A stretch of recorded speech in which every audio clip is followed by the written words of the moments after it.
All right, what's up with it? What's up with it? You know, peace and blessings. Welcome to another episode of Plug Talk 4. Y'all know who I am, the lifeline of this.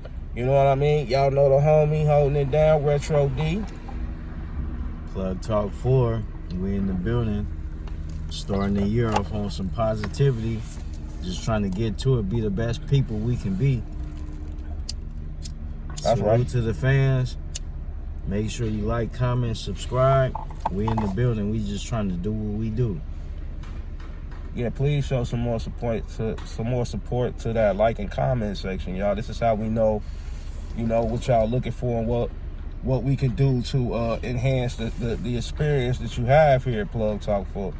So, don't hesitate to interact and let us know, what you think, how you feel about certain perspectives. Absolutely. We talked about the whole 9 yards. You feel what I'm saying? Absolutely. By that being said, Plug, talk to me on this Martin Luther King Day. I call it House Nigga Day. But let's talk about it. So I want to know from you, give me the reason why out of all the black men they could have chose to give a holiday to, why do you think they gave a holiday to Martin Luther King, bro? For one, maybe what he was fighting for, what he was marching for, what he stood for might have been a little bit different. As far as, maybe not different, because everybody had the same agenda, right? No. Everybody didn't have the same agenda? In the civil rights movement? Bro. Absolutely not. Absolutely not. He wanted equal rights. What did everybody else want?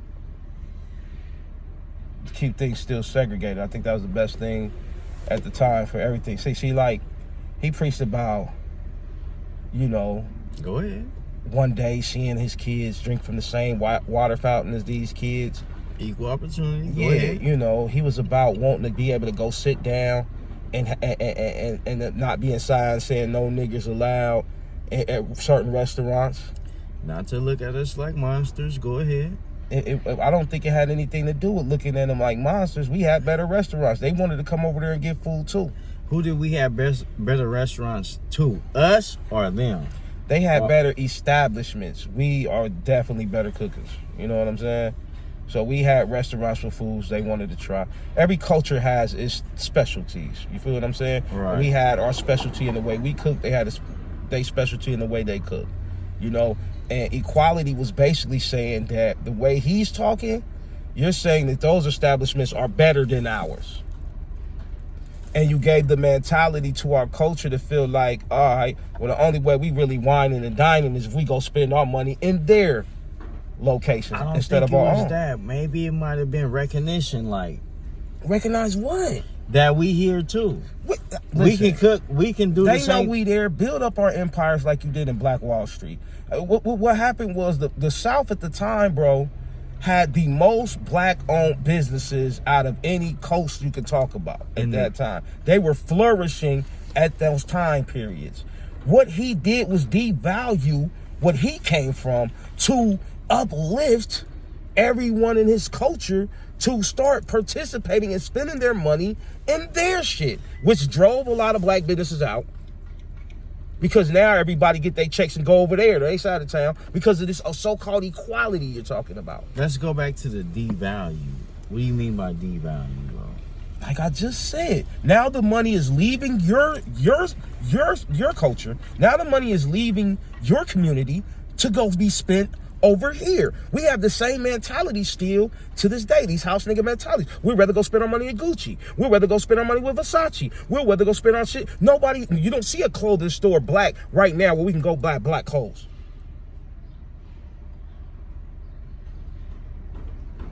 I'll wait. Motherfuckers in Why the 60s. is that though? So we're talking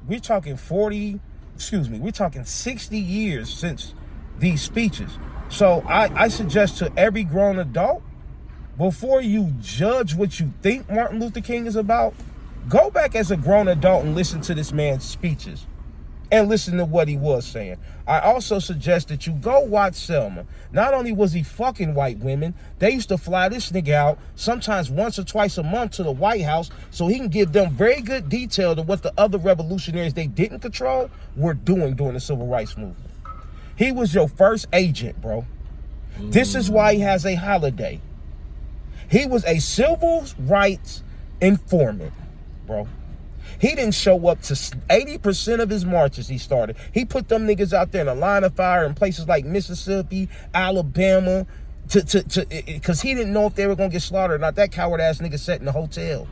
Didn't he show up to the own marches he would tell people to come out to? Paying for prostitutes, fucking white women, doing cocaine, smoking cigarettes, drinking alcohol. Now, let me give you the contrary. Malcolm X didn't do none of that shit. It ain't the time Malcolm X shit was attached to a flyer. Malcolm X didn't show up. Malcolm X studied. Malcolm X prayed all day. Malcolm X would go back to that hotel, call his wife and his family, while the feds was tapping this nigga the whole time. They tapped both of them. What I'm explaining to you is government documents right now, bro.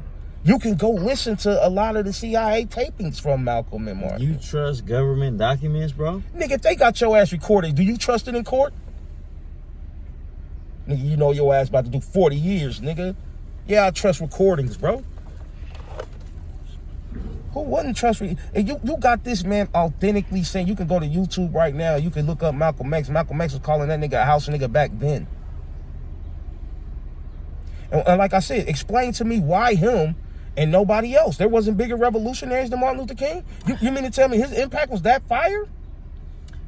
I beg to differ. Would you consider Martin Luther King a revolutionary? Absolutely not. I told you what I consider him, a house nigga. Why else would the white man give this nigga a holiday? We don't have another black holiday about nobody fucking up. Why this nigga, bro?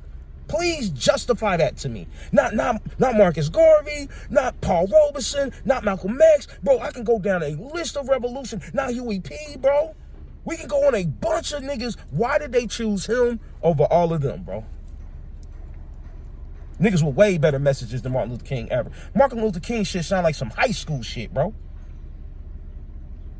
Nigga sound childish. Go listen to his speech. I have a dream. Man, shut your motherfucking ass up, nigga. Fuck is you talking about? Plug. What do you mean by high schoolish, bro? Like childish, my nigga. There's no way as an adult I feel that nigga. And no, as a kid, I thought the shit was fire, bro. I wrote a rap about Dr. King and performed it on the little holiday day at school, bro. Me, my nigga Lay B. Shout out to my nigga Lay B. I wrote the whole song, though. What he preached and what he fought for. What did he fight about? And tell me anywhere he fought anything.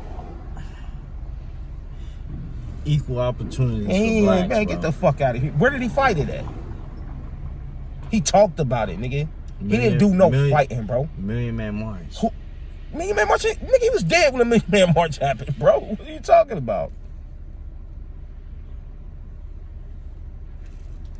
Million Man March started behind something that, it finished behind something that he started, right?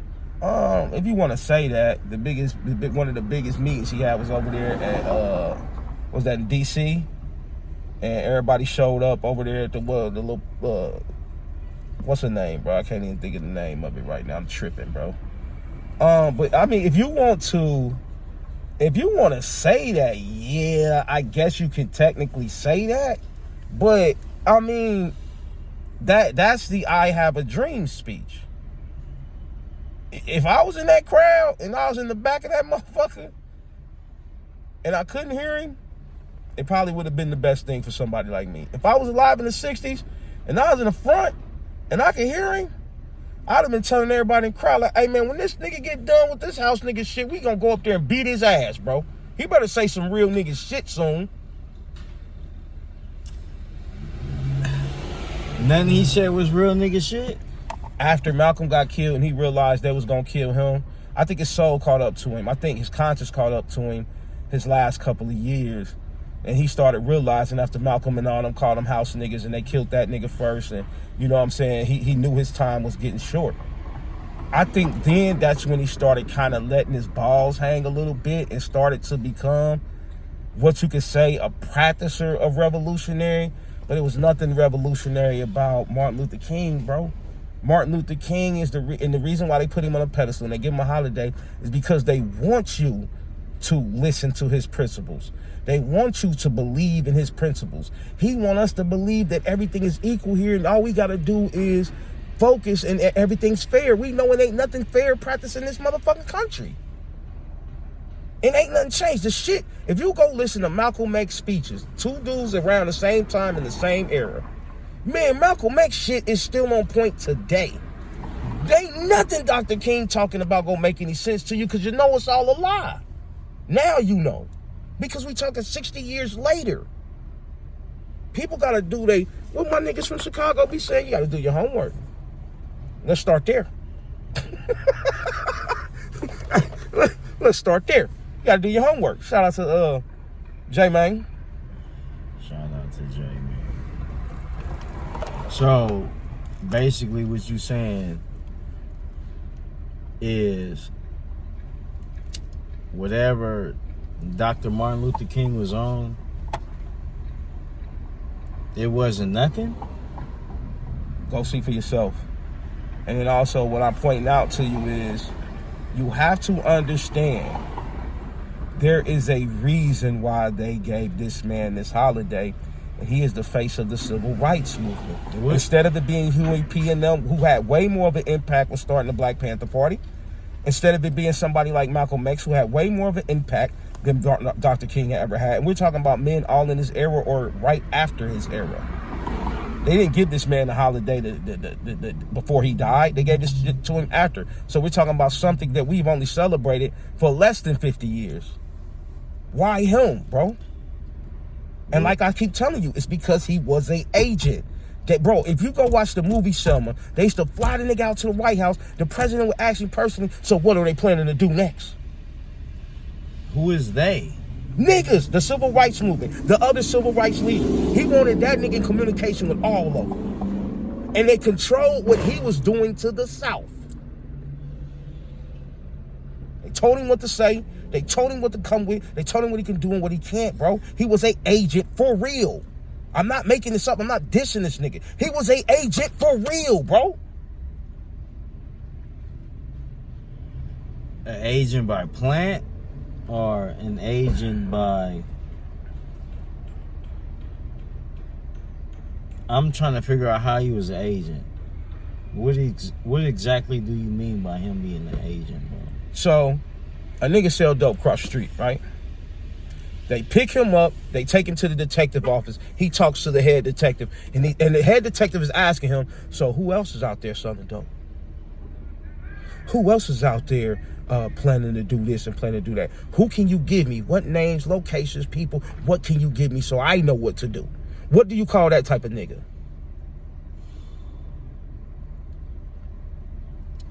So that's what you're saying. What do you call that type of nigga? Come on, my nigga. Was he that type of nigga, though? What do you call that type of nigga? That's the question I'm asking. If you just answer the question, sir. What do you call that type of a nigga? Is that what they was calling him? What do you call that? Come on, bro. Answer the question. What do you want me to say? A house nigga? What do you call that type of nigga, bro? Yeah. What do you call a nigga that's telling on motherfuckers, bro? A snitch? Okay, a fucking agent, my nigga. Why is it different for Dr. King? And I'm telling you, they used to fly. This nigga, if you watch the movie Selma, bro, you see that nigga at the White House at least 10 fucking times in the whole movie. That's how often they were flying him out there, getting information. Who else? That wasn't for change? Nigga, what changed? Do you see change? What changed, nigga? Do I see change from then until now? Yeah. Absolutely. What? I mean, is it segregation still? If it was so much change, why you stuttering and buttering over there? Why you can't think of nothing? Is it still segregation? Is what has changed, bro? Is it still segregation? Yes or no? Because we can start from there. And even if that is the only thing that changed, it's not. Okay, it is still. If you black, you stay in your side of town, bro. So it really still is, bro. It's just you have the option. You have the option. Of town. That still exists? Man, stop playing.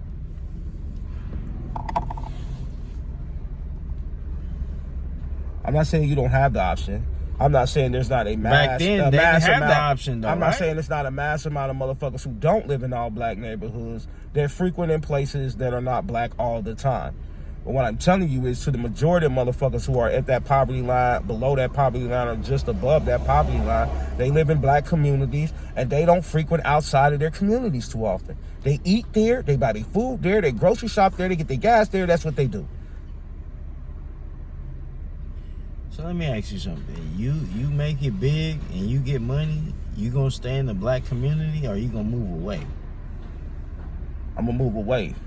To where though? But where though? I don't know, my own island, my nigga. But whatever, I'm gonna still come back and assist to help my community grow. Better stores, better restaurants, you know, cleaner communities. You know what I'm saying? Things that we can respect and appreciate. Better housing for your money.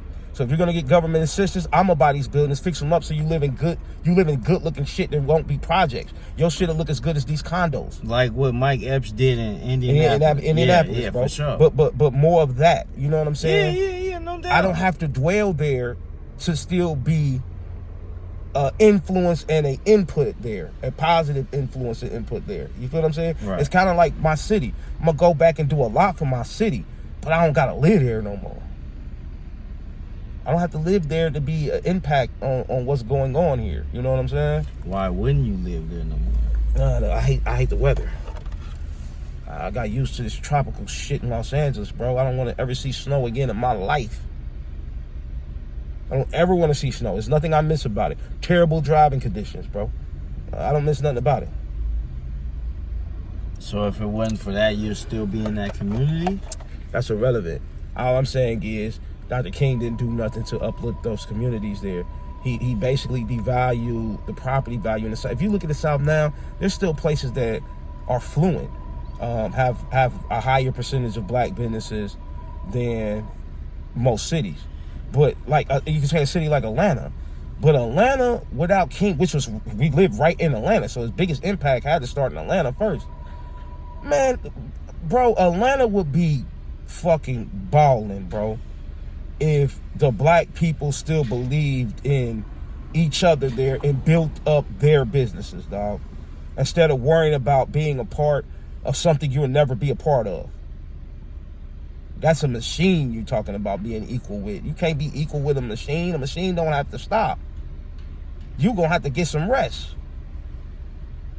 I'm saying, and I'm not dissing what he did at all.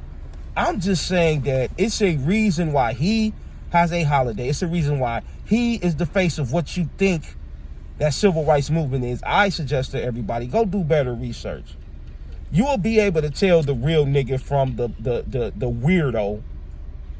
And it's pretty obvious who the weirdo is, because that's who they put on the pedestal. The motherfucker who was working for them. And that's Dr. King. House nigga 3000.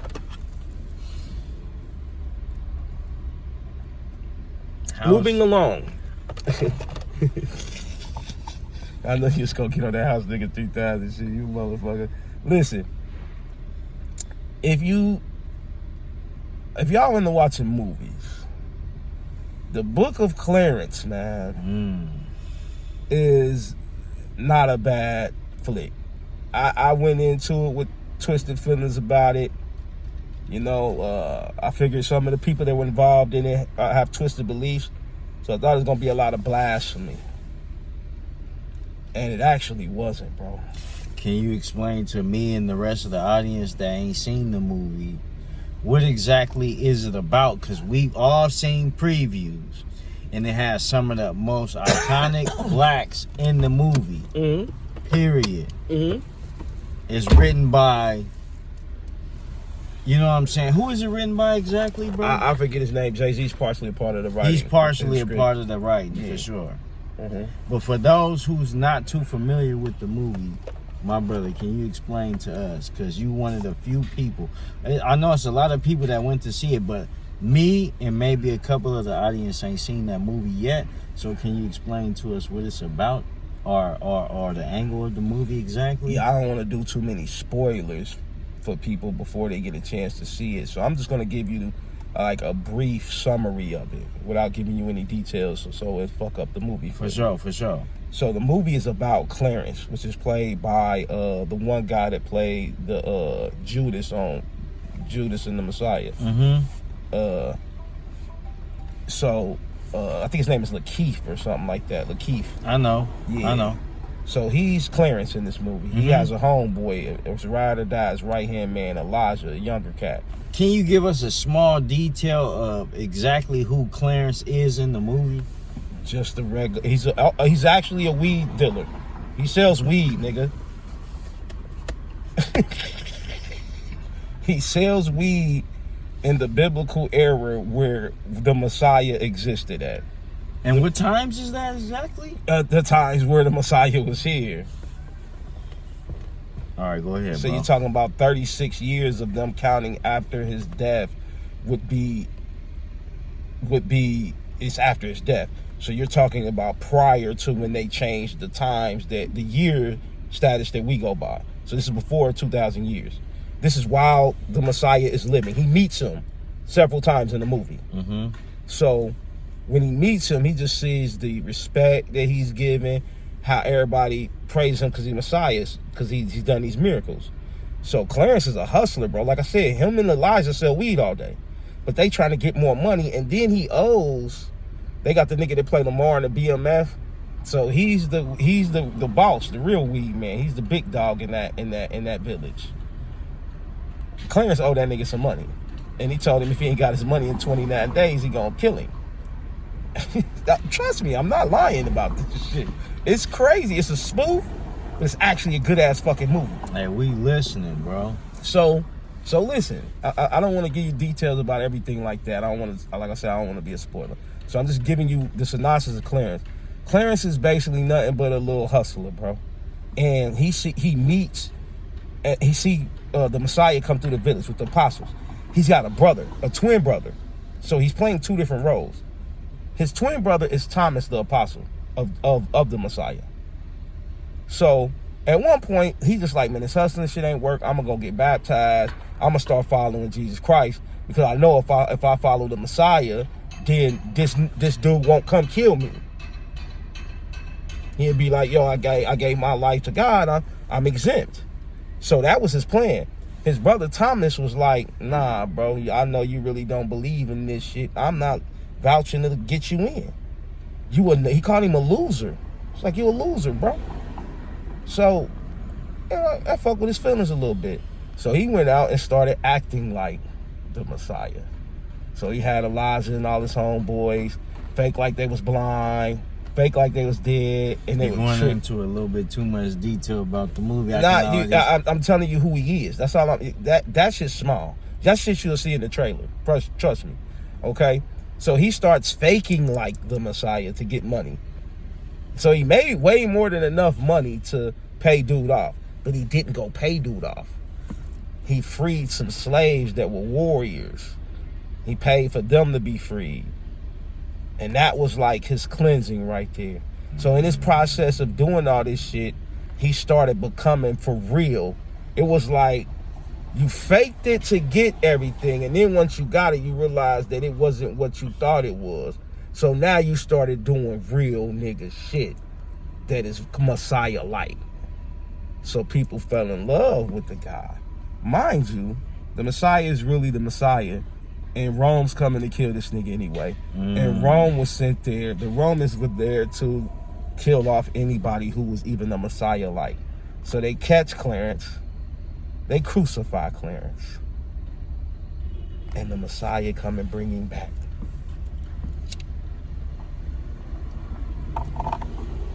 Fuck me up, bro. Come bring him back. Brought him back to life after they killed him. Went to his tomb, touched him, said a prayer. You brought know, already that said nigga too back much to life, about the nigga. movie, bro. I definitely gotta go watch that shit now, bro. I definitely have to go So watch I'm it. gonna give y'all the synopsis of what I think from seeing the movie in its totality. What I got out of that was the whole purpose of this Messiah, if you read about him in the Bible in the first place, is to let you know that you are Messiah-like. That if you pay this homage to your Creator in the same type of way that He does, everything that He do, you will be able to do as well. Right? So that's the whole principle behind this Messiah in the Bible. So, to me, it showed that exact same thing in the movie, just through other people.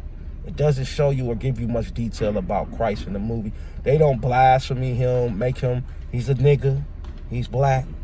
You know what I'm saying? All the apostles was black. But they're not covering too much of the Messiah in there, bro. It's really about Clarence. And Clarence ends up being Messiah-like before his death. And it's fire, bro. The way he transitioned to a new was fire. It was fire, bro. It was not what I expected. It was a great film, honestly. Great film. It was things I didn't like. It was things that I can nitpick with. Like the nigga Elijah was rolling up more weed than Snoop Dogg in that movie, bro. He kept a blunt in his mouth the whole fucking movie, bro. Wow. Bro, it's funny. It's got some funny parts. It's not a deep movie. It's like a spoof. It definitely said comedy, drama, and something else. Biblical context. You know what I'm saying? Because it's all about the biblical time. At that time, they're all in Jerusalem. The film takes place in Jerusalem. You know what I'm saying? And the Messiah lives in the same village, bro. You know what I'm saying? So, you know, he pulled up at the Messiah's crib, and he wasn't there. He was out praying, and the apostle was just there. It's crazy, bro. Met his mother, too. They show you how the Messiah met Mary Magdalene, how he saved her. The whole nine, bro. It's a fire-ass flick, bro. Fire-ass flick. They could have made it better if they wanted to make it as intense as Passion of Christ. But for what it's worth and what we all thought probably going into that movie, you know, a lot of blasphemy and bullshit like that, that's not what they did with this movie, bro. It's actually a good movie, bro. It's actually a good flick, bro. It's actually a great flick. I liked it better than I liked Black Panther.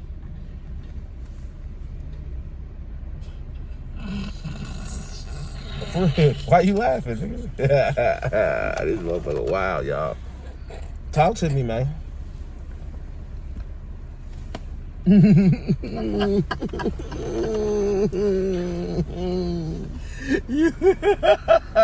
Hey, my fault, y'all.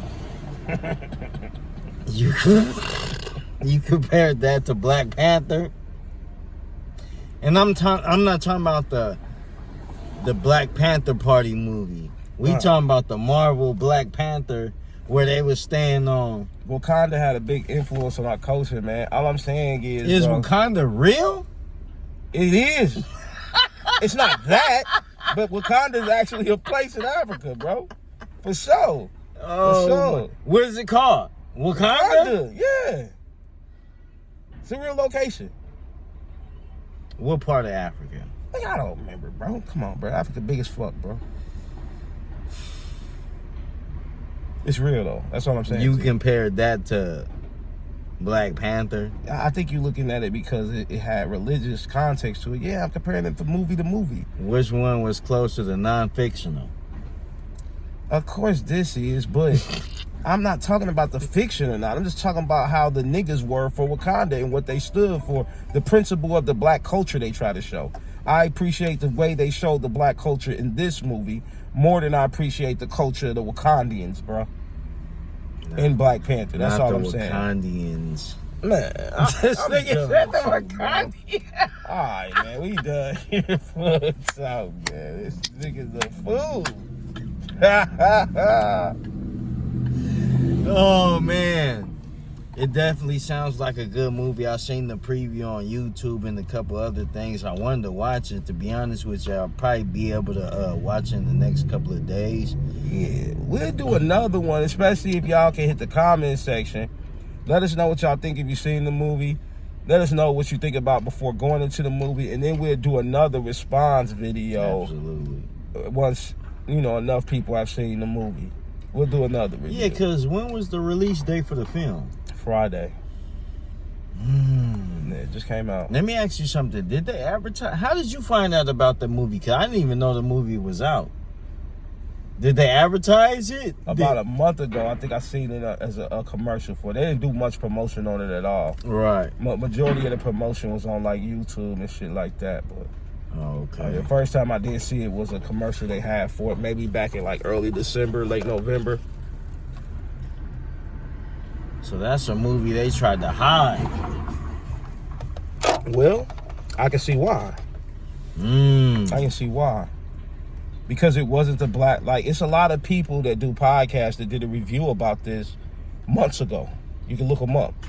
And they all like, yo, JC on some blasphemous shit. This is going to be an evil movie. And that's what made me want to be like, hey, I got to go check it out so we could do a podcast on it. Let's see if what these niggas was saying was right. And I believed them going into the movie. I felt the same way.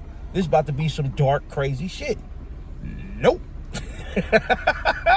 What's not? That shit was a great film. Good film. Good film, bro. Better than what I thought. I don't call it a great film because we'd be comparing it to some of the greatest movies we've seen. So I don't want to put it in that type of caliber. It's not that. But I will put it this way. Tickets was like $25. I ain't feel like I wasted my money. Spent $50 total for me and the little date I had. And I ain't feel like I wasted my money. Did she know about the movie beforehand? I sent her some trailers. She knew about it beforehand. A lot of people knew about it beforehand. For sure. I didn't know about it beforehand. Yeah, bro. I've been sleeping under a rock? Probably under a rock next to a brick wall. You were stuck between a rock and a hard place. That's tough, bro. It's very tough. I wouldn't want to do it.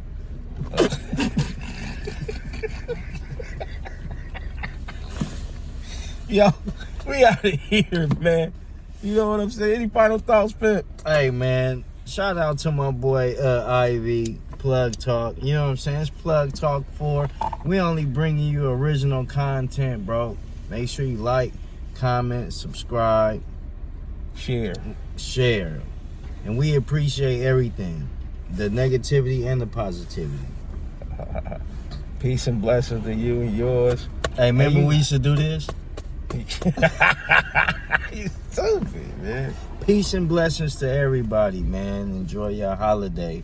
Y'all know the rules. You ain't gotta go home. You gotta get the fuck out of here. I might need a ride, so if y'all leaving, holla at your boy. Plug Talk 4. Plug Talk 4. This motherfucker retarded.